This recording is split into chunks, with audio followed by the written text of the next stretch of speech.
도대체 샌안토니오에서는 무슨 일이 있었던 걸까요?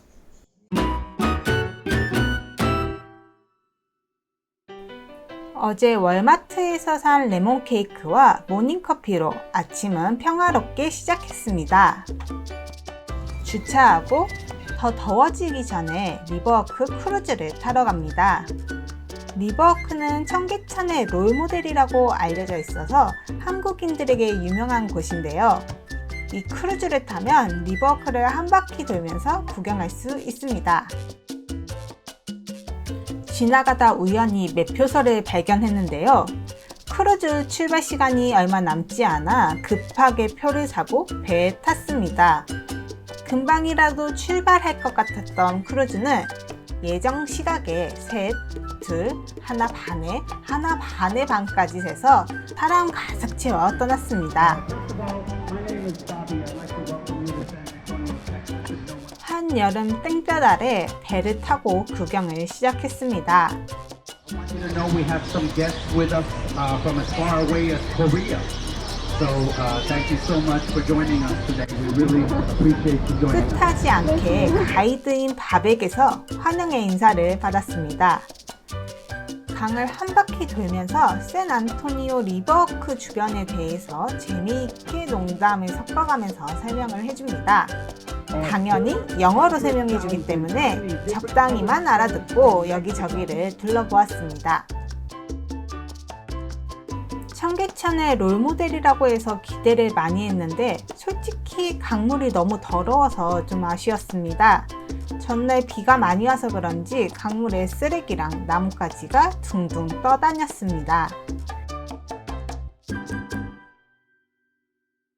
배에서 내려 점심으로 텍스맥스를 먹으러 향했습니다. 텍스맥스는 멕시코 요리가 텍사스로 넘어와서 현지화된 요리 스타일로 미국 전역에서 사랑을 받고 있는 요리입니다. 멕시코와 국경을 맞닿고 있는 텍사스, 그 중에서도 남쪽에 있는 샌안토니오는 멕시코 느낌이 물씬 풍겨 텍스맥스를 즐기기에 딱이었습니다. 미리 구글링해서 알아둔 식당, 리버워크를 즐기기 위해서 강가 자리에 앉기로 했습니다. 더위를 식히기 위해 아이스티부터 한 모금 마셔봅니다. 나초칩을 살사 소스에 찍어 먹다 보니 어느새 제가 주문한 요리가 나왔습니다. 먼저 또르띠아 수프, 야채 수프에 토마토 맛 10, 칠리 맛 0.01을 첨가한 그런 맛이었습니다. 크림 수프 같은 텁텁함이 없어서 더운 지역에서 어울리는 숲이었습니다. 다음은 소프트 타코. 하도 텍스맥스 하길래 다른 게 있나 했더니 한국의 맛있는 타코집과 별 차이는 없었습니다. 이건 한국에서 본 적 없는 피카디오 펄스.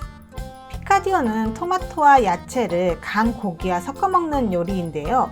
이걸 파우치에 넣어 바삭하게 튀겨낸 요리입니다.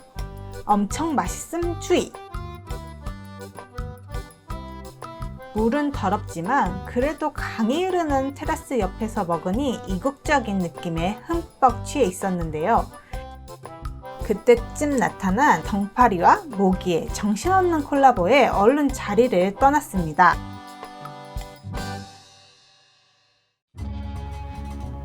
알라모 요새를 보러 가는 길입니다. 확실히 관광지라서 그런지 사람들도 많고 곳곳에 관광객을 위한 자전거나 전동 킥보드가 있었습니다. 알라모 요새는 텍사스 공화국과 멕시코와의 역사적인 전투가 일어났던 곳인데요. 그래서 주에 대한 자부심이 넘치는 텍사스에서는 중요한 의미를 갖는 곳이라고 합니다. 평소에는 여기까지 대기줄을 선다고 하는데요. 다행히 제가 갔을 때는 대기줄 없이 알라모 전도서를 구경할 수 있었습니다.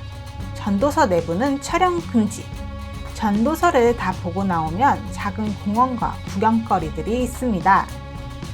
공원 한쪽에서는 텍사스 공화국 시절에 재현한 공연들도 하는 것 같았는데요.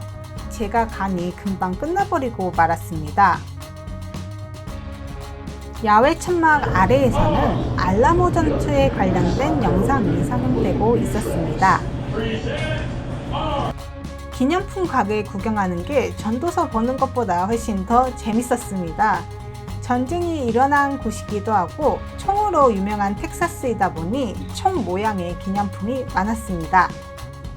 솔직히 미국 역사를 잘 모르는 상태에서 가면 정말 볼 거 없다 라고 생각될 수 있기 때문에 미리 5분 정도 시간을 내서 미키 백과 한번 읽어보고 가는 게 좋습니다.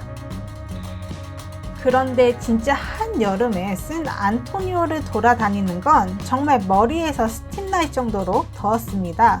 돈 아끼지 않고 콜라로 수분 보충하고 더위도 식혀주었습니다. 아침에 주차를 해두었던 타워 오브 더 아메리카로 돌아왔습니다. 샌 안토니오 다운타운을 한눈에 볼 수 있는 전망대입니다. 타워 주변에 헤미스페어 공원이 정말 깨끗하고 아름다워서 좀 더 머물고 싶은 마음이 가득했습니다. 타워 이용권을 현장에서 결제하면 놀이공원처럼 이런 끈을 줘서 손목에 메고 다니면 됩니다. 망설임 없이 손목에 차고 전망 보러 고! 층이 높아지기 시작하면서 점점 시야에 들어오기 시작하는 샌 안토니오의 모습입니다. 우리나라 63빌딩 전망대를 생각하면 한없이 초라하지만 주위에 고층 건물이 없어서 탁 트인 전망은 정말 좋았습니다. 빽빽했던 스카이라인만 보다가 끝없이 펼쳐진 지평선을 보니 마치 도시 전체를 미니어처로 보는 느낌도 들었습니다. 하위를 빠르게 달리는 자동차들을 넋놓고 보고 있자니 잠시나마 머릿속 잡생각이 없어지는 느낌이었습니다. 커피 한잔 하면서 전망 좀 즐겨볼까 했더니 가는 날이 장날, 하필 단체 예약이 잡혀 있어서 강제로 돈을 아끼게 되었습니다. 이렇게 아낀 돈, 운세를 점쳐주는 아저씨에게 투자를 해보았는데요. 아저씨 밀당이 장난이 아니십니다. 과연 아저씨는 용하실까요? 용하신 듯? 운세 따라서 이번 여행에서는 수다 좀 줄여봐야겠어요. 오늘 하루 샌 안토니오 다운타운을 돌아다니면서 햇볕에 타고 모기한테 물어 뜯기긴 했지만 미국답지 않은 이국적인 미국을 느낄 수 있었던 기억에 남는 여행이었습니다. 영상이 좋았다면 소심하게 좋아요와 구독 눌러주세요. 안녕!